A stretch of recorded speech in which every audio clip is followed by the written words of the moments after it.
नमस्कार। तो अब आपको सीधे राजस्थान के जयपुर लिए चलते हैं, जहां पर राजस्थान के मुख्यमंत्री भजनलाल शर्मा नारी शक्ति वंदन कार्यक्रम में पहुंचे हुए, शिरकत की उन्होंने। क्या कुछ कह रहे हैं मुख्यमंत्री वहां पर, सुनवाते हैं आपको। भारत माता की, भारत माता की, भारत माता की। आज के इस नारी शक्ति वंदन के इस कार्यक्रम में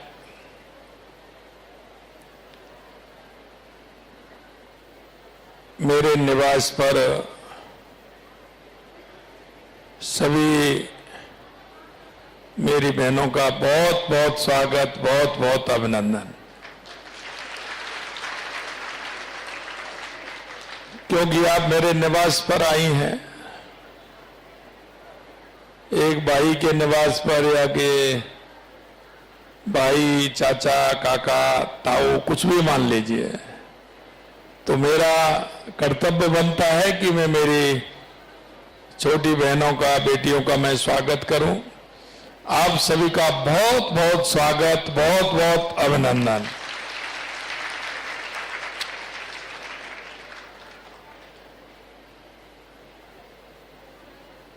आपके बहुत ही महत्वपूर्ण सुझाव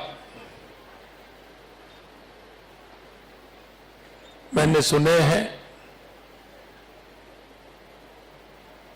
और आप सभी को पता है कि देश के यशस्वी प्रधानमंत्री नरेंद्र मोदी जी के नेतृत्व में लगातार महिला सशक्तिकरण के कार्य हो रहे हैं। आप लगातार देख रहे हैं कि जिस तरह से प्रधानमंत्री जी ने जो भी योजना बनाई, वो महिला को केंद्र में रखते हुए योजना बनाई थी। थोड़ा सा मैं ध्यान भी आपको दिलाऊंगा और इसलिए मैंने पूछा था कि हमारी बहनें कहां कहां से आई हैं।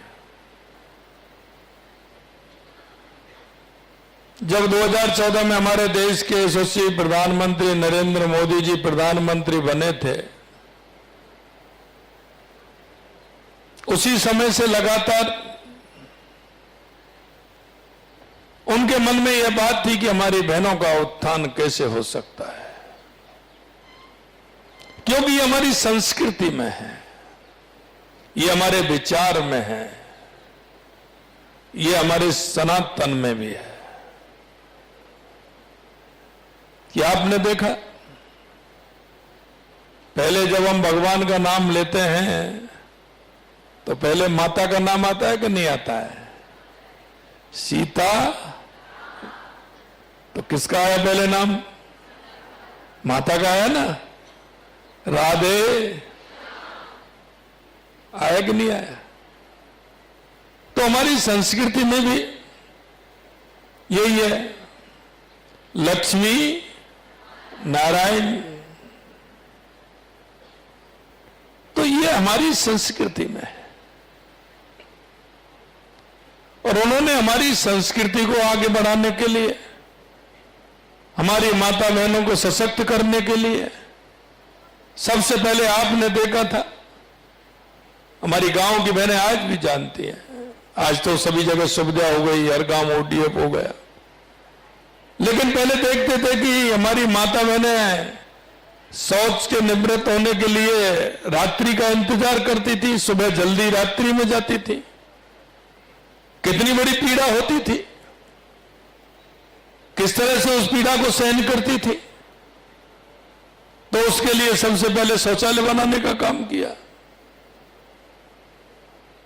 इसी तरह की एक परेशानी और थी कि बारिश के समय हो, कोई भी समय हो, माता बहनें हमारी चूल्हे पर खाना बनाती थी तो उनके अंदर आंखों में कितना धुआं जाता था, फेफड़ों में कितना धुआं जाता था, आंखों में आंसू आ जाते थे, लेकिन फेफड़ों को मालूम जब पड़ता था जब वो खराब हो जाते थे। यही है ना। लेकिन उन्होंने सोचा कि हमारी माता बहनों को उत्थान कैसे हो, तो उन्होंने उज्ज्वला का कनेक्शन दिया, घर घर में टंकी दी, जिससे कि हमारी बहनों को परेशानी नहीं हो। उसमें भी उन्होंने कहा कि इनको टंकी भी सस्ते में मिलनी चाहिए, उसके दाम भी कम किए और हमारी सरकार ने तो और भी कम कर दिए। वो सिर्फ 450 रुपए में गैस की टंकी भी हमने कर दी, उसको लाइए। तो ये काम किया कि नहीं किया? तीसरा काम और था, अब कितनों को पता है कितनों को नहीं पता ये मुझे पता नहीं है, लेकिन गांव हो या शहर हो, 2-2, 3-3, 4-4 किलोमीटर से हमारी माता बहनें सर पे मटका रख करके पानी लाती थी कि नहीं लाती? किस किस ने देखा है? हाथ खड़ा करिए। गांव में लाती थी कि नहीं लाती थी? और आपको भी साथ में ले जाती थी। कई तो बेटियां हमारी गई होंगी साथ में, कि एक छोटा सा छोटे वाला क्या कहते हैं उसको, कलसा, उसको आप भी ले आना, कोई बाल्टी ले आना, ले जाती थी नहीं लाती साथ में? तो उसके लिए प्रधानमंत्री जी ने क्या किया? नल से जल, घर घर में जल पहुंचाने का काम कर रहे हैं। नहीं माता बहनों, आपने देखा होगा कि जब 2014 में प्रधानमंत्री जी आए थे तो हमारे लिंगानुपात में भी बहुत बड़ा अंतर था। बेटियों की संख्या कम थी, बेटों की ज्यादा थी। उसमें उन्होंने नारा दिया और उसमें पूरे देश के अंदर बेटी बचाओ बेटी पढ़ाओ का नारा दिया। और आज हम कह सकते हैं उस पहल ने बहुत बड़ा जो अंतर था उसको कम करने का काम किया है। यही नहीं, आगे और बढ़ते जाओ। अभी हमारी एक बहन ने बताया कि जनधन के खाते बहनों के नाम खुलते हैं और हमारा जो सरकारी आवास मिलता है वो किसके नाम से मिलता है? वो भी बहनों के नाम है। भाई इसमें हम क्या गलत कर रहे हैं? हम तो कोई गलत नहीं कर रहे। ये तो पहले से ही प्रावधान है, हमारी संस्कृति में ही प्रावधान है, आप सभी जानती हैं। अगर किसी को धन की जरूरत है तो वो कहां जाएगा? बैंक नहीं जाएगा, लक्ष्मी जी के पास जाएगा। किसके पास जाएगा? पूजा करेंगे कि नहीं करेंगे? पैसे की कमी होती है तो लक्ष्मी माता पे दीपक जलाते हैं, माँ लक्ष्मी का राना। दीपावली के दिन तो सारे गेट खोल देते हैं, घर को उजाला कर देते हैं, कहीं माता को ऐसा नहीं हो हमारा घर नजर नहीं आए, हमारी आलमारी नजर नहीं आए, हमारी तिजोरी नजर नहीं आए, माँ पूरी तरह से आ जाए। है कि नहीं है? दीपावली के दिन करते हैं कि नहीं करते हैं? माँ लक्ष्मी की पूजा करते हैं, घर को साफ सफाई करते हैं कि मेरे घर में ज्यादा आए। होता है कि नहीं होता है? तो माँ लक्ष्मी जी की पूजा करते हैं। और जब बुद्धि और विवेक की आवश्यकता होती है तो किसकी पूजा करते हैं? जोर से बताइए। तो माँ सरस्वती के पास जाते हैं। और आपके पेपर आने वाले होंगे जब, तो वो बहुत ज्यादा जाते हैं। किताब को भी 4 बार लगाते हैं। लगाते नहीं लगाते सिर से कि माता मेरे को सही क्वेश्चन का उत्तर ध्यान आ जाए, ये मेरे पर मेहरबानी करना। करते हैं कि नहीं करते? और वो घर वाले क्या कहते हैं? माँ सरस्वती माता को याद करके जाना, वंदन करके जाना, कोई चिंता करने की जरूरत नहीं है, माँ सरस्वती पार लगा दे। करते हैं कि नहीं करते हैं? तो वो समय पर हमें विवेक और बुद्धि देने का काम करती हैं, तो हमारी सरस्वती माँ करती हैं। फिर तीसरी आती है, हमारे शक्ति की आवश्यकता होती है। तो शक्ति की आवश्यकता के लिए किसका आह्वान करते हैं? किसका? दुर्गा माता का आह्वान करते हैं। तो दुर्गा माता शक्ति देती है, पूरी क्षमता देती है, हर काम को सफल बनाने की ताकत हमें देती है। तो हम किसके पास जाते हैं? माँ दुर्गा के पास जाते हैं। तो ये हमारी संस्कृति में, इसलिए हमारे देश के यशस्वी प्रधानमंत्री नरेंद्र मोदी जी ने हमारी माता बहनों को सशक्त करने का काम किया। इसलिए उन्होंने कहा कि घर भी दिया जाएगा तो मां के नाम से दिया जाएगा, जनधन के खाते खोलेंगे तो मां के नाम से खोलेंगे, घर का मुखिया होगा तो हमारी माता बहनें होंगी, उसके अलावा हमारी माता बहनों को कैसे सशक्त बनाना है, तो उनको पढ़ाई के लिए पूरी तरह से क्या क्या सुविधा होनी चाहिए, किताब भी फ्री देनी है, एडमिशन भी फ्री देना है, आवश्यकता है तो उनको हमें प्रोत्साहित राशि भी उनको देनी है आवश्यकता के अनुसार, साइकिल भी हमें देनी है, स्कूटी भी हमें देनी है, एडमिशन में कोई और बाधा आती है उसको भी पार करना है, वो भी हमें सुविधा देनी है। और जब हमारी माता बहनें अच्छा काम करें तो उनके लिए आप देख रहे हो लगातार हमारी सरकार काम कर रही है। और वो महिला सशक्तिकरण के लिए जय गार्गी पुरस्कार हो, मुख्यमंत्री एकल नारी पेंशन योजना हो, उन सब के लिए हमारी सरकार काम कर रही है। और माननीय प्रधानमंत्री जी चाहते हैं कि कैसे भी अगर हमारी माता बहनें सशक्त होंगी तो हमारा गांव भी सशक्त होगा, हमारा जिला भी सशक्त होगा, हमारा प्रदेश भी सशक्त होगा और हमारा देश भी सशक्त होगा। इसलिए हमारी माता बहनों को पूर्ण रूप से सशक्त होना आवश्यक है। अगर वो सशक्त होंगी तो हमारा देश सशक्त होगा। और इसलिए हम चाहते हैं कि हमारी माता बहनों का योगदान हर स्तर पर रहे, हमारी माता बहनें पूरी तरह से काम करें। आप हमारी बहनें बता रही थी कि इलाज के लिए भी हमारी पैसा दे रहे हैं, तो आपने देखा है अभी आपने देखा है कि हमारी सरकार ने HPV वैक्सीन का प्रारंभ अजमेर से किया। चाहे वो कितने भी हो, लेकिन हमारी बहनों के लिए हमारे प्रधानमंत्री जी ने फ्री वैक्सीन लगाने का काम किया है, जिससे उनको किसी तरह की परेशानी नहीं हो।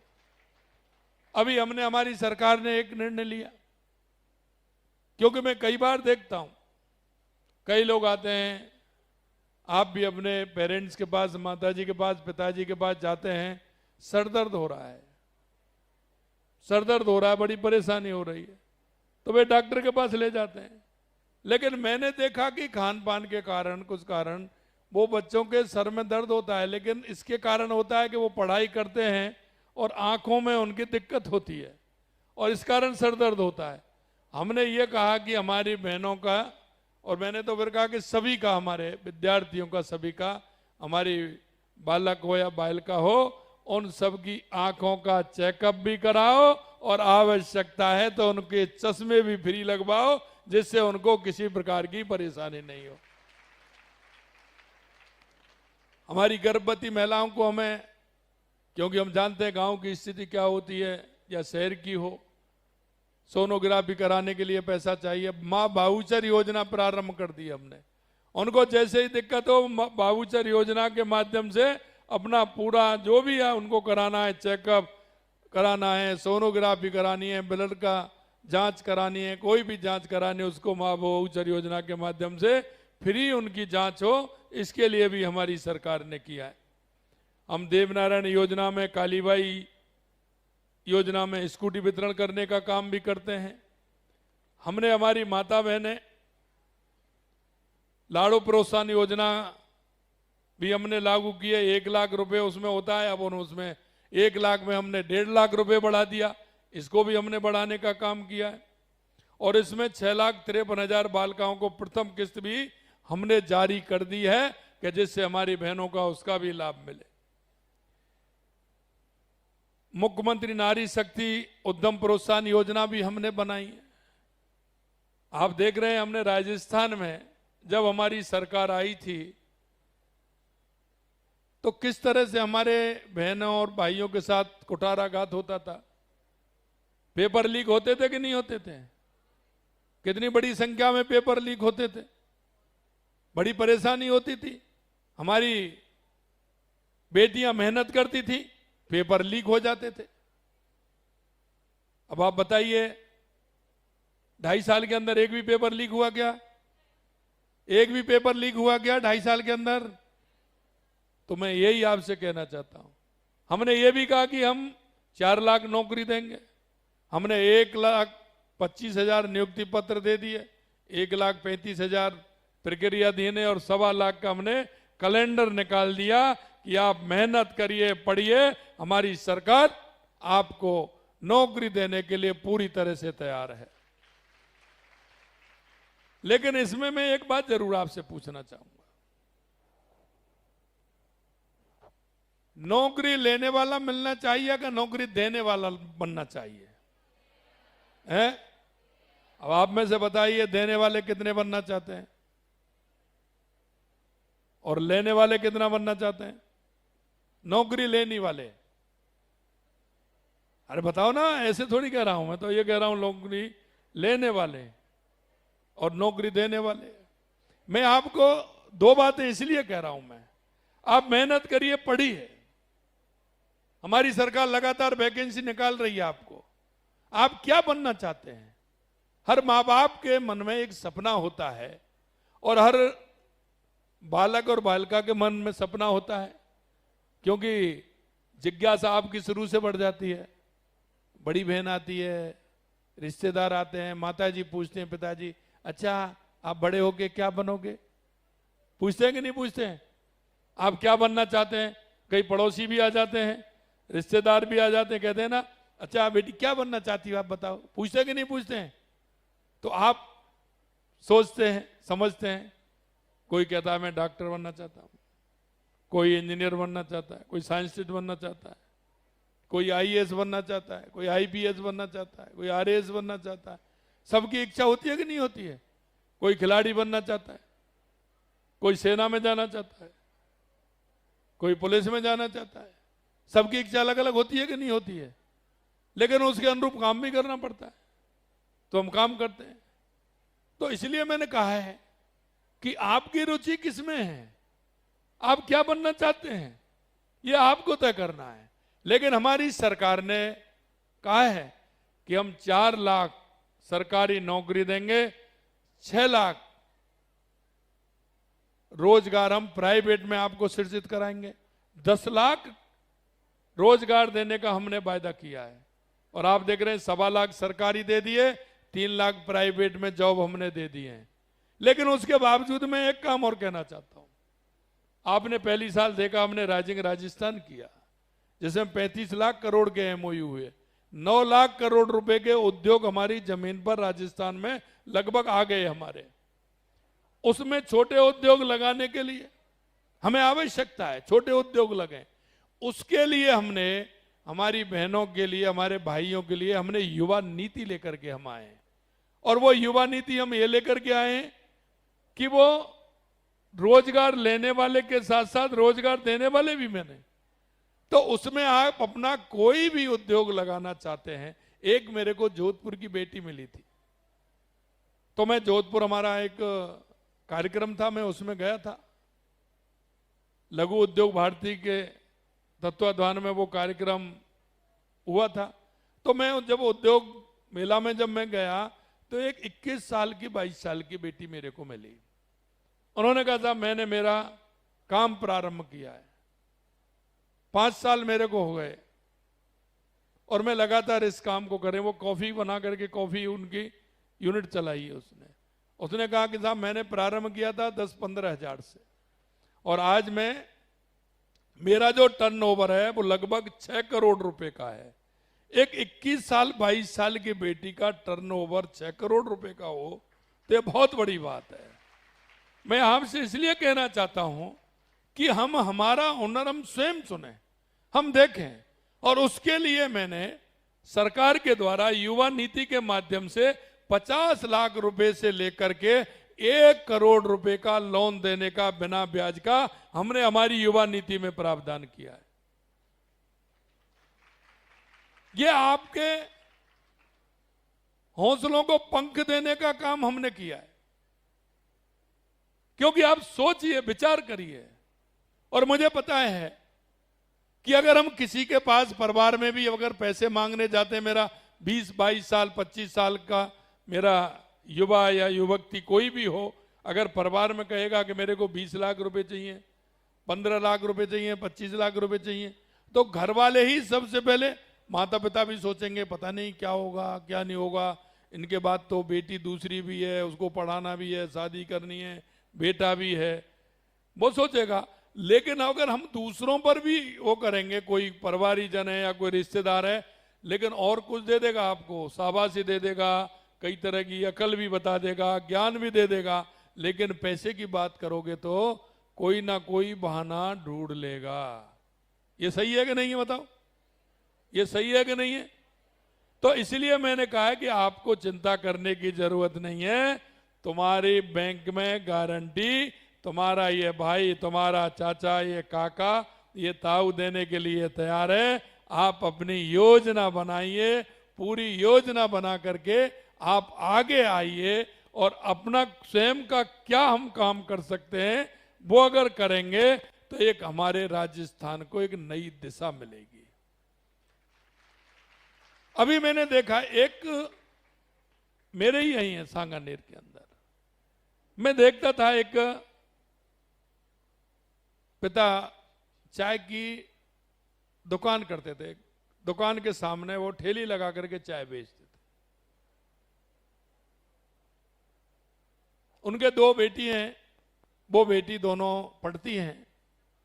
वो बेटी आई कि हमारे ये है तो प्रधानमंत्री स्वनिधि योजना, अब हमारी मुख्यमंत्री स्वनिधि योजना भी हम देने लग गए, वो भी दिए, लेकिन प्रधानमंत्री स्वनिधि योजना के माध्यम से अब तो उसके पैसे भी बढ़ गए हैं। पहले 10,000 रुपए मिलते थे, उसमें 10,000 रुपए जब आप दे देंगे तो 3 महीने में तो आपको 20,000 मिल जाएंगे।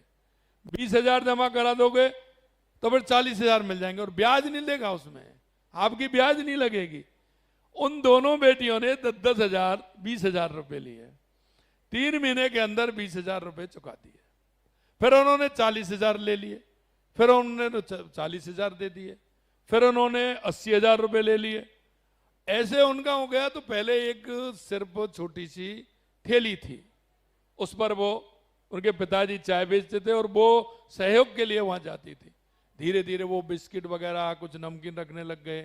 फिर उन्होंने क्या किया, उनकी माताजी आती, वो परांठे बनाने लग गए, आलू का, इस तरह से सर्दियों में मूली के भी बनते हैं, तो वो वहां बना करके और चटनी वगैरह बना के लाते, वो उसको बनाने लग गए। उसकी आमदनी उससे बढ़ गई और आज वो एक बड़ी दुकान लेकर के आराम से अपना काम चला रहे हैं और वो कहते हैं डेली के 4,000 5,000 रुपए कमाते हैं। तो मैं उदाहरण इसलिए दिया है कि 15,000 से तो उन्होंने स्टार्ट किया, तो 5 साल के अंदर वो 6 करोड़ रुपए का टर्नओवर उनका हो गया।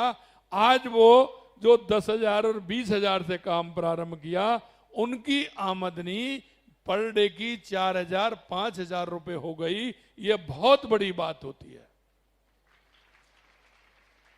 हमारा संकल्प बड़ा होता है, संकल्प बड़ा होता है। कोई भी काम करने के लिए हमारी स्वयं का संकल्प होता है, स्वयं का इरादा होता है, वो हमें खींच करके ले जाता है। अब हमारे इन्फ्लुएंसर थे, हमारी बहनों का सुना आपने, इनका ऐसे ही लीड करने के लिए ऐसे ही थोड़ी मिल गया। हमारी एक बहन थी, उन्होंने बताया तो उनको ऐसे ही थोड़ी मिल गया। कुछ करना चाहिए हमें।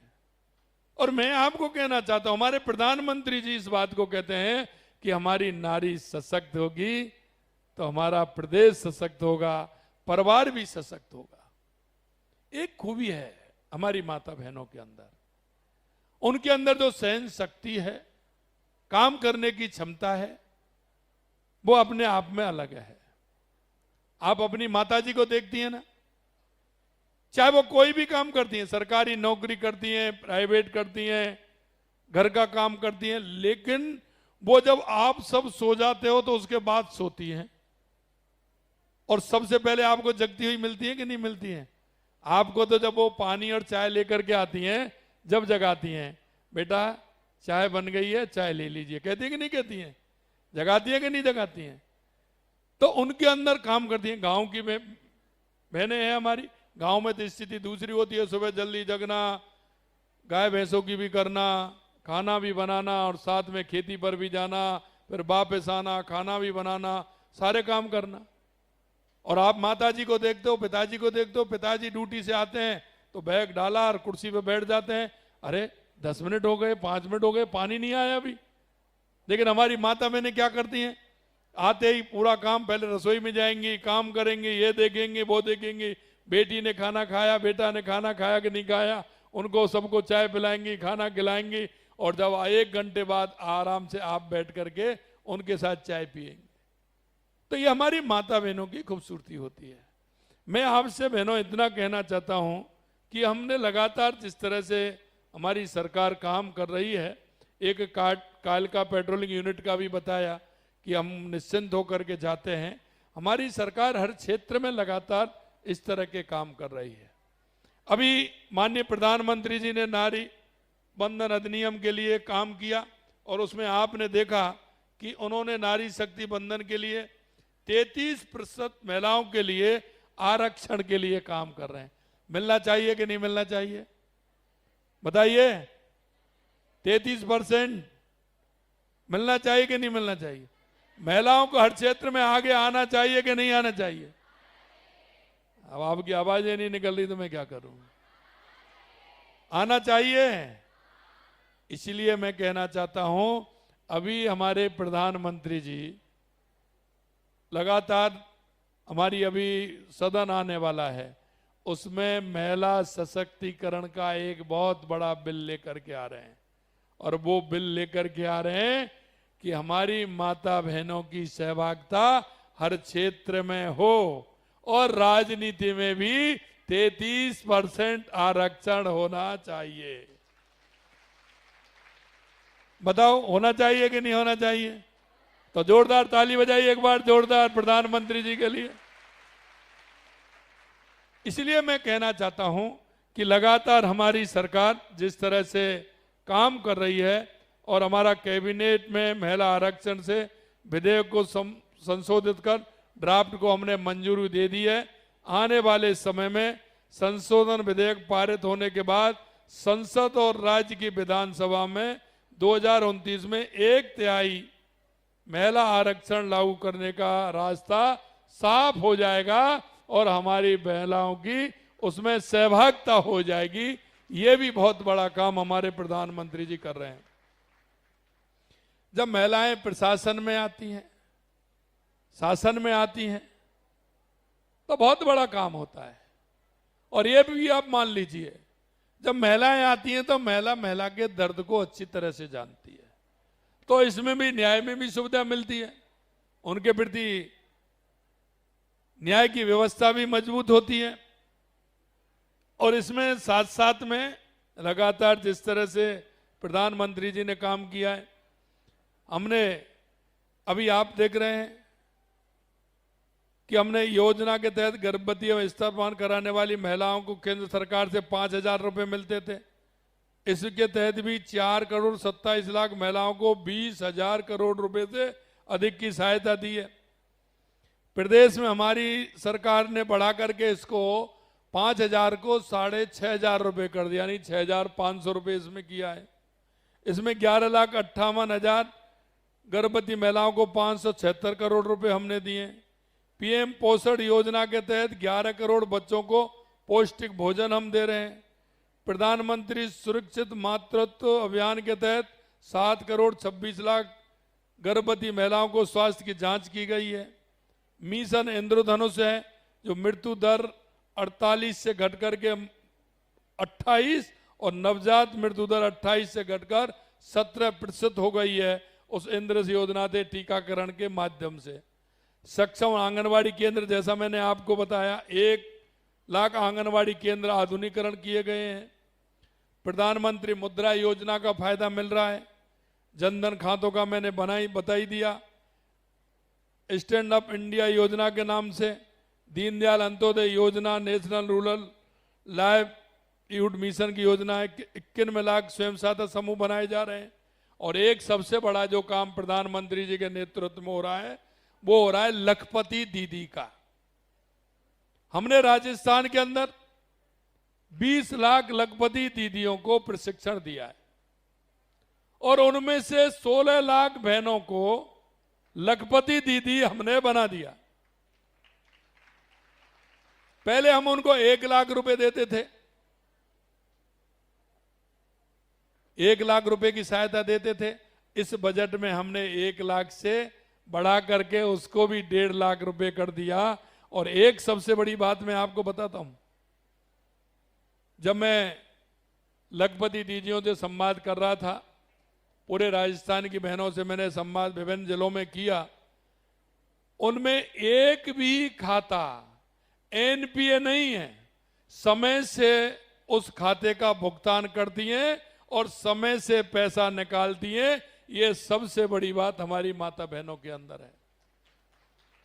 और लगातार लखपति दीदी योजना के माध्यम से उनका क्लस्टर जो काम कर रहा है, नीचे तक जो जोड़ने का काम हो रहा है, जो हमारी माता बहनें थी, अगर उनके संवाद आप सुनेंगी तो उनके संवाद अलग हैं। वो कहती हैं कि पहले तो हमसे कहते थे कि आप घर से मत निकलिए, पर्दा करिए, और जब शुरू में वो जाने लगी तो उनमें कहते हैं कहाँ जाती हैं, कहाँ नहीं जाती हैं, क्या है, पति से कहते थे।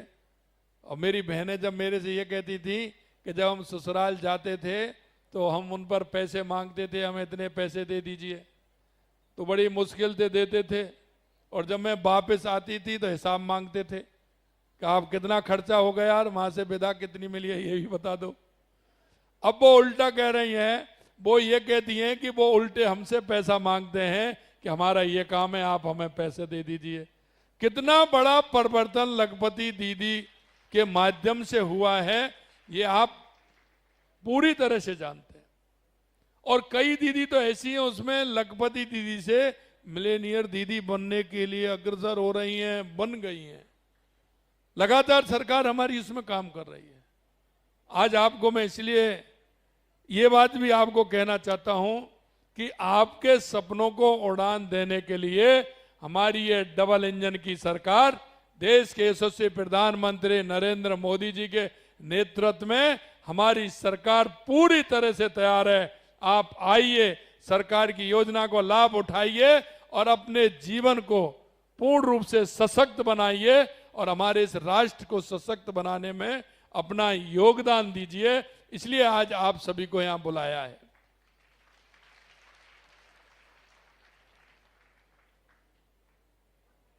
लगातार हमारी बहनें देख रहे हैं।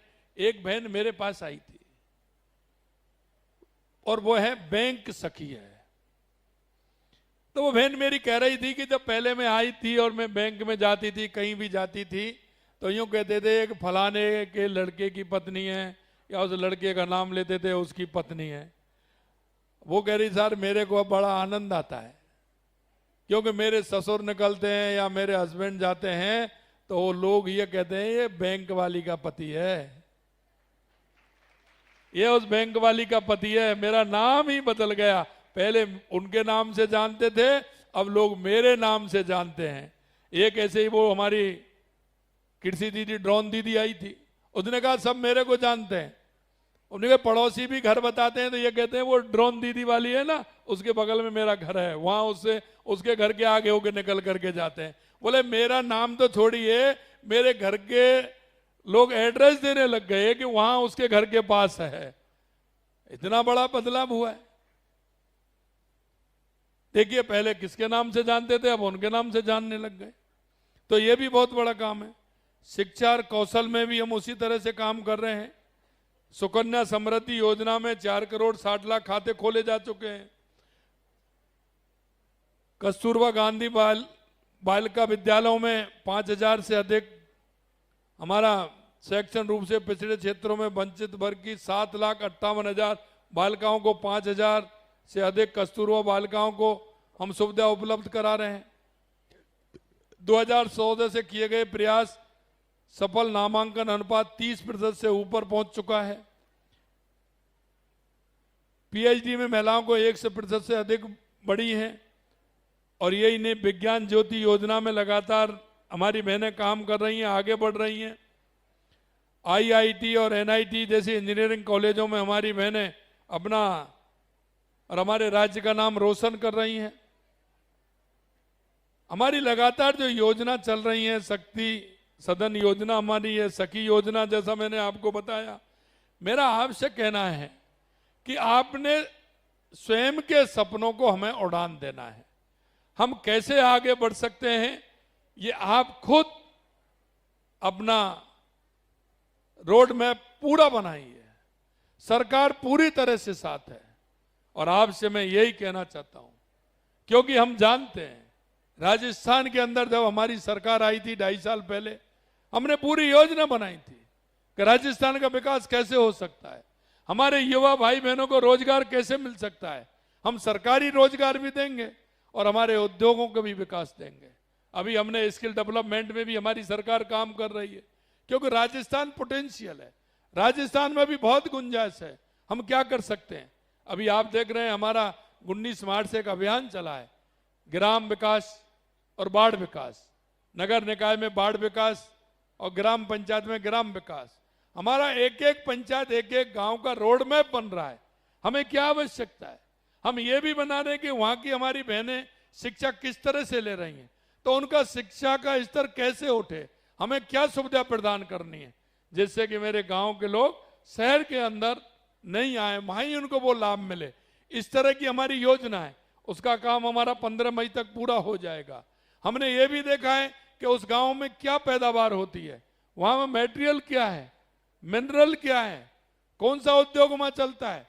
हमारी लोकल में माता बहनों को, क्योंकि 2 घंटे सुबह 2 घंटे शाम को काम होता है घर का, तो 4-5 घंटे वो घर में बैठ करके क्या काम कर सकती हैं, जिससे कि वो उनको उसका पैसा मिले, वो सशक्त हों, आर्थिक मजबूत हों, आर्थिक सशक्तिकरण उनका हो।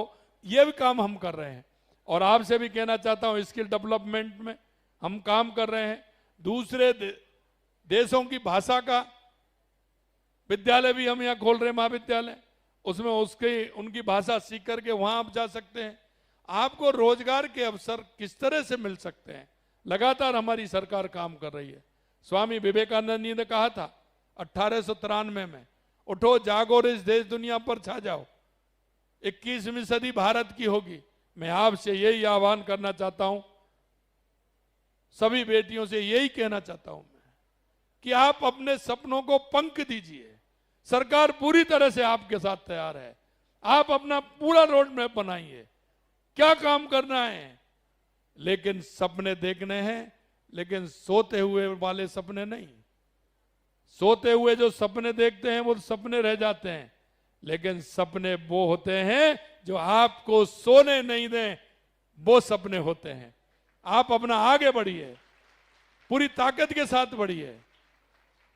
हमारी सरकार हर तरह से काम करेगी, इसलिए मैंने आज आप सभी को यहां बुलाया कि आप पूरी तरह से काम करेंगे और हमारे प्रदेश को और देश को मजबूत बनाएंगे, और हमारा देश और प्रदेश आर्थिक रूप से सशक्त होगा। और माननीय प्रधानमंत्री जी ने कहा है कि 2047 तक हमारा देश विकसित बनेगा, हमारा राजस्थान विकसित बनेगा, हमारा जिला विकसित बनेगा, हमारा गांव विकसित बनेगा। इसमें हमारे युवाओं की भूमिका सबसे ज्यादा है। आज हमारा भारत एक युवा देश के नाम से जाना जाता है, क्योंकि सबसे ज्यादा अगर युवा हैं तो भारत के अंदर हैं, और हमारी बेटियों का तो कोई मुकाबला ही नहीं है। हमारी बेटी जो काम कर सकती हैं, कोई दुनिया की कोई बेटी नहीं कर सकती। इसलिए मैं कहना चाहता हूं, अपनी ताकत को पहचानिए, अपनी शक्ति को पहचानिए, पूरी तरह से पढ़ाई भी करिए और अपने सपनों को उड़ान भी दीजिए। आज मैं सभी यहाँ आप आई हैं, आपके लिए मैं पुनः धन्यवाद देता हूं। निश्चित रूप से माननीय प्रधानमंत्री जी के नेतृत्व में हमारा महिला सशक्त होगी, मजबूत होगी, और हर जगह महिला की हिस्सेदारी बढ़ेगी। महिला हमारी सशक्तिकरण होगी तो निश्चित रूप से हमारा परिवार सशक्त होगा, हमारा देश सशक्त होगा, प्रदेश सशक्त होगा। और हम चाहते हैं कि राजनीति में भी महिलाओं की भागीदारी बढ़े। बढ़े या नहीं बढ़े बताइए? तो हाथ खड़ा करिए, हाथ खड़ा करिए कि महिलाओं की राजनीति में भी मजबूती होनी चाहिए। तो देश के प्रधानमंत्री नरेंद्र मोदी जी लगातार प्रयास कर रहे हैं। आप सभी आए, आप सभी को बहुत बहुत धन्यवाद, बहुत बहुत धन्यवाद। जय हिंद, जय भारत, जय राजस्थान।